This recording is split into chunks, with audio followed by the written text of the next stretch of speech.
All right, so we are here with Sunsetto, aka Kyle Mischief. What is up? My name is WavyRonin, aka Joey from the Vibe Next Door. And yeah, it's a pleasure to meet you. How are you doing? I recently heard you just dropped your new song, Downtown. I listened to it. It was a vibe. I was like, oh, this kid got sauce. Where are you from? Nova Scotia. I was like, okay, cool. Because Yes, sir. yeah, man, we're based in Toronto and we listen to music from wherever is wavy, but especially Toronto music. But I was like, yo, man, this guy's got a nice style to him. Like it's nice and alternative, but it's got rhythm and R&B and it's melodic. And I was like, yo, I need to definitely tap into this guy and see what the world of Sunsetto looks like. So tell me a little bit about kind of how Downtown came about, like what inspired the song, what got it started, how did you manifest that song and the way it came out? I appreciate that, man. Thank you. It came about, actually, I wrote that song with two of my friends in 2018. I've been writing with these guys since I was like 15 years old. And we had like a session in the day. We were writing just some other stuff. And this kind of came around at nighttime. My friend Dylan Guthrow was showing me some beats. And he played this one beat and it had like these distorted organs and just that bass line and the drums. And I was like, mute this one sound for me. And then it was just the bass and the drums. And we just started being like, used to fly like paper, get high like planes. So what are you MIA? And it was like, the song just wrote itself. And then the next morning we listened to it, we're like, oh my God. And we sat on it because I wasn't even trying to be an artist. I'm really only an artist because I put Don't Leave on Instagram like 6 months ago. By the way, I also want to mention, thank you. I listened to that as well, and I was all like, hold up, wait. Because Downtown was like a vibe. It was like, yo, this is fun, this is lit, you know what I mean? Like, mine's in the summer times, but like, Don't Leave was like, yo, this guy's making deep music too. So yeah, that was also very impressive. I didn't know that you even want to be an artist, because it was hella creative as well. Thank you, man. Yeah, so I was just like producing for my friends, and I was sitting on these kind of demos like Downtown and Don't Leave. And I would just show my friends and stuff. But that one day I decided to put Don't Leave just on Instagram because I was like, man, I'm going to drop this soon. I put it on Instagram. Literally the next day, my phone was like blowing up. And I had management within a week. I had a lawyer. I had all that stuff. Oh, wow. Yo. I sold my car and flew to LA to meet them and to try to get some sessions. And so it's all happening. Yeah, this all happened. Yeah, in the past like 4 or 5 months, this all started happening. So it's wild. So dude, as soon as that stuff started happening, I was like, all right. So that one song we wrote that late night, Downtown, I was like, we gotta open that back up and see what's happening. Like get it mixed and mastered and drop that. So that's what we did. And that was just the first weekend it was out. I think it's at like, it's over 50K already and it's doing really good. I'm super stoked. So you co-wrote this with my friend Dylan Guthrow and Carlton Stone. Yeah, they're two. Does he make music as well? You guys have a partnership? You guys like vibing together, or was this like a one-time crazy duo that just like made magic that night?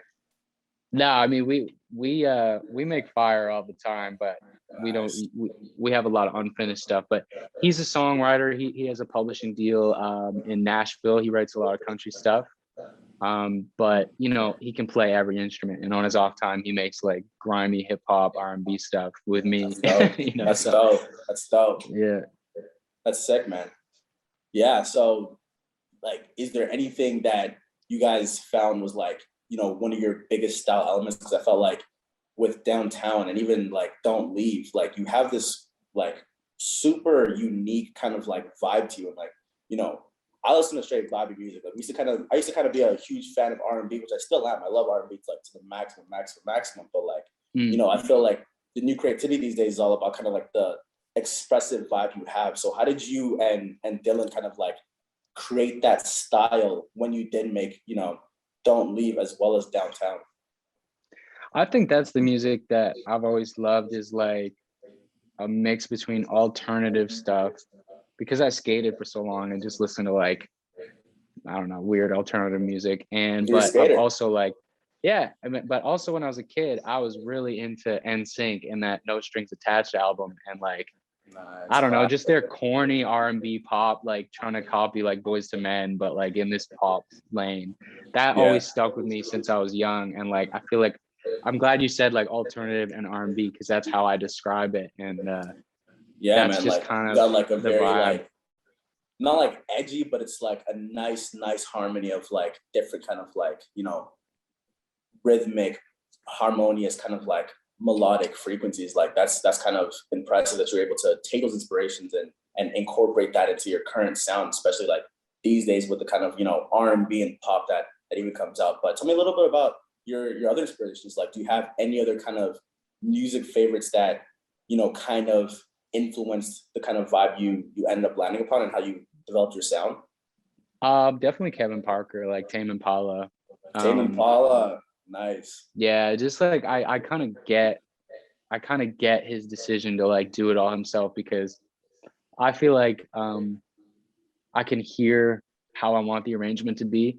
And for so long, like I've probably been producing like 9 years now, but for so long I would hear it in my head how I wanted it to be, but I didn't have the skills to do it, to make it, but now I do. So if I literally hear it in my head, I can make it come out of the speakers that way. That's And dope. when I'm in sessions with other producers and stuff, like I don't want to interrupt the vibe and say like, oh, can we change this? I just hear it this way, but I'm able to see through those ideas. I feel like Tame Impala does the same thing, and I really love that about his production, and just the music's incredible, regardless of who produced it or Yeah. whatever. But I just really look up to him in the way that he it kind of all comes from his brain. That's cool to me. Yeah, Tame Impala is crazy, man. Like even for me, when I hit my Tame Impala phase, I was like, yo, I cannot stop. Yeah. Vibing. Down. It's like what? Yeah, and he incorporates so much into it. Like even like this storytelling aspect, I feel like I saw a little bit of that, and also in Downtown as well as Don't Leave. Like you told a little bit of a story there, and it might have been subtle and kind of like wavy and like saucy, but like you also incorporate that, and it's very impressive. So kind of what goes into that creative process when you want to kind of tell a little bit of a story, or how do you look at storytelling through music when you write or when you make lyrics for what you want to put out? Yeah, I mean, I guess it started when I went to that writing camp when I was younger, right? Like I went to a writing camp in Nova Scotia, and it was like they only select a few Nova Scotia writers. It was ran by Gordy Sampson, who's like a Nashville writer. And I got in, and I kept going. I went back like 6 summers in a row, and it's a week out of every summer. And I learned a lot about writing and just the structure of a song, and just like, I don't know, kind of how to tell the story and get as specific as you want, but also as ambiguous as you want, to keep it open and Absolutely, yeah. give the song to other people for them to feel it however they want. And I don't know, I just learned some tips and tricks there. I feel like that carried with me, man. And like, I hold a high standard to myself for like the songs I write. Otherwise I'd have 30 songs out right now. For how long I've been doing it, I would have 50 out right now. But I hold myself to a high standard. I really want it to be a vibe, and I want it to check all these little boxes. Maybe to a fault. Maybe I should relax. Nah, man, so that's I can put out more craftsmanship. music. Yeah. You're right. But it's impressive, man. Like for real. And honestly, like, dude, like you probably, and I was even looking at a little bit of comments in Downtown, like, and also, man, Don't Leave. I can't lie. That was hitting my frequencies. But like, you definitely have a relatability aspect as well when it comes to the music you write. And it definitely takes a little bit of practice and refinement. And I think that you've done an excellent job of executing that in your recent work. But I specifically kind of want to know what the story might have been to firstly Downtown. If there was an actual girl, you know what I'm saying, or like some sort of like actual like night, or was it just kind of like a vibe that you've been through before and kind of wanted to share with your fans? So Downtown is like, coming back to a place after spending some time away, whether you went away for work, whether you went to school, whether there was a big global pandemic, whatever it is, Right. and getting back to what you used to be on, the vibe you used to be on with your friends, where you're like partying and kind of going wild, like I being caught young that and crazy. vibe. I was like, yo, I'm in first year again. I'm like vibing, I'm chilling, Yeah. like go downtown, let's, you know what I mean? But it's also a bit like there's this like sobering thought too while you're partying of like, wait, why the heck are we celebrating again? Like, why are we getting like smashed all the time? And it's like the line in the song that really sums it up for me is, we used to fly like paper, get high like planes, so why the are you MIA? Yeah. And that to me is like using the best friend card. Like, hey, we used to do all this fun stuff. Like, we used to be crazy. And like, why can't we do that again and again forever and be dumb all the time? You know, and it's like holding that over someone to like guilt them into like, come out with me, like be stupid again. Yeah, you know? man, don't But be we're all MIA. Like, yo, only yeah, got one we're life, growing you know what I'm up. saying? Yeah, bro, Yeah. like fully. YOLO, you know? Literally, like that's how you kind of like, you know, get the band back together, get the vibes right again. You know what I'm saying? Yeah, like, I feel man. like The song's when about getting the times band back change, together. yeah, man, like people drift apart and like, you know, start to focus on things like the job, the career, the stress, the bills, the economy, you know, whatever. But like, life isn't work, you know, or life isn't, you know, all the, you know, kind of bullshit that's always come with it. Like, you gotta always remember to hang out with your friends, vibe out, let's go out, let's freaking do whatever, because like we're literally still like kids in a sense, you know what I mean? So I definitely felt that, man. Like, I feel like that was like a huge nod to just like nostalgic times and like vibes and just like when things were cool, you know. And maybe even want to go to Nova Scotia, to be honest. It's like, yo, what kind of sounds be going on in Nova Scotia? I haven't heard of anybody It's a else vibe talking out so here, far. man. Yeah, Yeah, like there's a lot of folk musicians. There's a lot of folk, like country, like, but there's also like wavy, like synth pop stuff. There's all kinds of dope stuff here, mix. man. It's like Halifax is like little New York or something, or like I don't know. It's hard to describe, but it's cool. Yo, you gotta express that area. You know what I'm saying? I feel like you're repping a whole set like to the T. Like, I fuck with it. Man. Like, True. the vibe is so real. The sound is right. Like, and man, I used to skate in Saga too when I was like younger. I was like a penny board, cruiser board kind of kid. I never could like pull off a proper ollie, but like I felt the like legit kind of like culture that came with like where you're from and how that played into the music, and that was dope. So man, keep pushing that because I want to hear more. 1000%. I will. Thanks, bro. Fam, absolutely, bro. You're absolutely killing it. No cap. But what do you got next, man? So I mean, I assume that, you know, you've been to LA and kind of start to make waves straight from Nova Scotia. Like, what's next for you? Do you hope to tour once, you know, COVID finally ends? You know, like what's up?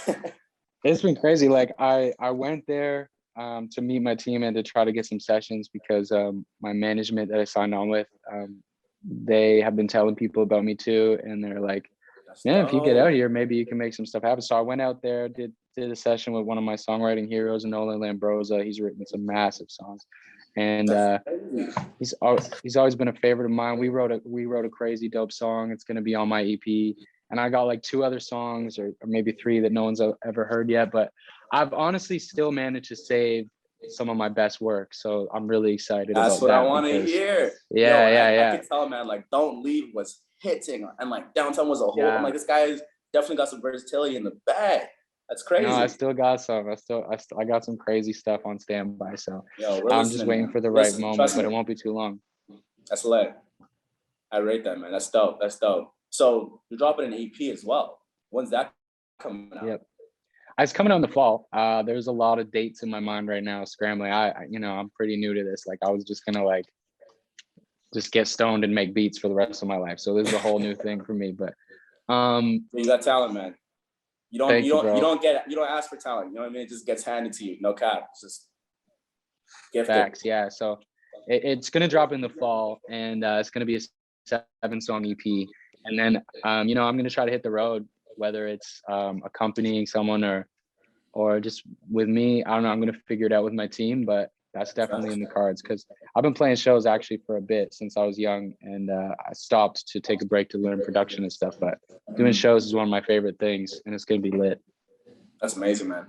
It's amazing. So do you see yourself becoming like more of a performance artist or recording artist? Because I feel like, you know, the time and dedication you spend on production, like that's huge. I can only see that getting more and more developed and refined. So do you feel like you might try to find a balance, or? I have to find the balance. I don't know how that's gonna work yet, because I can't give 100%, you know, on the production side if I'm also like on tour, you know. So I don't know how that's gonna work yet, but I know I'm gonna figure it out. I think part of my plan is to put a team around me that I trust and build a camp within my company. I just registered a company as well. So yeah, I think putting together a camp like in the studio, thank you, bro. And just kind of facilitating that, people that get it, you know, that get the vibe of what I'm doing. Yeah, man, it's all about the vibes, and it's like I can have a voice memo idea while I'm about to go on stage, whatever. I send it to them and they're like, oh, I know what he's going to cook up the beat right there. And then I record it when I get on the bus. You know, I'm just spitballing, but I feel like that's something like that. No, yeah, absolutely. I'm just putting that team around me. Prepped and ready, man. That's crazy. That's sick. I can't even wait to see what you do next, to be honest. I feel like, yo, if you're ever in Toronto, man, you gotta come through to that Vibe Next Door itself, because we got a studio in Toronto. And like, we would definitely love to tap in more, maybe even do like a performance or something. Like, dude, that's sick, man. I'll definitely be in the city. Super hyped to see what's happening. Fam, absolutely, absolutely. Like, whenever you're ready, like, we're out here and looking forward to it. But what other locations do you think you might hit that your fans might want to see you at? Well, Toronto, New York, LA, like no question. And then especially Toronto, I get like the most plays in Toronto. Dude, yeah, Toronto's vibing. Toronto's vibing. I grew up a little bit in Toronto. I was actually born in Brampton. I don't know if you know that. I was born in Brampton. Yeah. Yeah, and I was in Toronto when I was like a kid. But we went to Nova Scotia when I was probably like 7 or 8. It's where my mom's from and stuff. So but yeah, I'd like to get back there to see what the vibes are these days in Toronto. Dude, facts. Like, I mean, before COVID, like, all kinds of crazy stuff was happening, and I feel like second this is over, you know, we'll be waiting and ready. So that's sick. Yeah. That's awesome. But yeah, that's most of the questions I got for today. Do you have anything you kind of want to tell people kind of waiting for your next EP to drop? Is there a name soon? Like, is there any information that like we can get to the Vibe Next Door? What's up, man? Yeah, the EP is gonna be called Blue Hour. And wavy. Yeah, it's a thing. Idea I came up with. You know, Blue Hour is the moment right after sunset was just like super blue everywhere. You know, at dusk. Yeah, like twilight, dusk, whatever, like that. Just before it's real dark. So, you know, it's like it's kind of a period of exploration and stuff like that. You know, well, it's the moment before you kind of go and dive into that darkness of exploration and whatever. It's kind of how I'm seeing it. So I thought Blue Hour was a sick name. And yeah, it's a 7-song EP. There's some exciting stuff I just can't share, but just know that there's some stuff. For sure, man. I hear that. And yo, I look forward to it. Absolutely, man. Legit. Thank you, man. Yo, I am super impressed. Yo, your music is amazing. I'm absolutely looking forward to seeing what happens next and what comes out from Sunsetto. Blue Hour is going to be definitely a crazy drop. Downtown, yo, if you guys haven't heard that, please stream Downtown. It is absolutely a vibe just for the summertime. And yeah, man, like, yo, thank you for coming through to Vibe Next Door. Thanks for talking to me today. It's been an absolute pleasure, man. And yeah, I wish you all the best, man. For real. Like, you got a dope, crazy vibe, super unique. Making me want to visit Nova Scotia, no cap. Like, it's lit. Do it up, man. You'll love it. I really appreciate that, bro. Thanks. Yeah, man. Like, keep expressing the city. Keep pushing the alternative vibes. Like, the inspiration is essential, and like, it's definitely there. So, yo, more power to you, fam. No cap. Thanks a lot, bro. For real.